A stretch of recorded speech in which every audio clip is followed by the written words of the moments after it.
চিপকে ইতিহাস তৈরি করলেন শুভমান গিল। কেন তাকে বারবার সুযোগ দেওয়া হয় তা নিয়ে কম সমালোচনা হয়নি।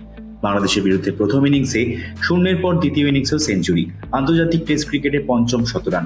শুধু তাই নয়, বাংলাদেশের বিরুদ্ধে অপরাজিত থাকলেন 119 রানে। তার ইনিংসে 10টি বাউন্ডারি ও 4টি ওভার বাউন্ডারি এলো, ভাঙলেন বিরাট কোহলি রেকর্ডও। গত কয়েক মাস ধরে একেবারেই চেনা ছন্দে নেই শুভমান গিল। কিসের যেন একটা চাপ গ্রাস করেছে তাকে। দলে বিরাট কোহলি, রবিচন্দ্রন অশ্বিন, রবীন্দ্র জাদেজা, কে এল রাহুলের মতো সিনিয়র ক্রিকেটাররা রয়েছেন। তবুও রোহিতের পরবর্তী যুগে তাকেই অধিনায়ক হিসাবে ভাবা হচ্ছে। এই চাপ বোধহয় খেলাতেও পড়েছিল শুভমান গিলের।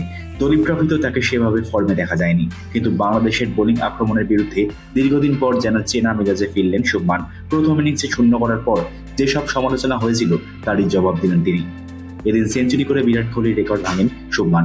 25 বছর 13 দিনে পঞ্চম টেস্ট সেঞ্চুরি। বিরাটের পরই কনিষ্ঠ প্লেয়ার হিসাবে এতগুলি সেঞ্চুরির মালিক হলেন তিনি।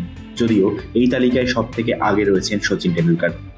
বিশ্ব টেস্ট চ্যাম্পিয়নশিপও রেকর্ড করলেন শুভমান গিল। WTCতে ভারতীয় হিসাবে দ্বিতীয় সর্বাধিক সেঞ্চুরি তারই। তার 5টি সেঞ্চুরি এসেছে এই বিশ্ব টেস্ট চ্যাম্পিয়নশিপে। 9টি সেঞ্চুরি করে শীর্ষে রোহিত শর্মা।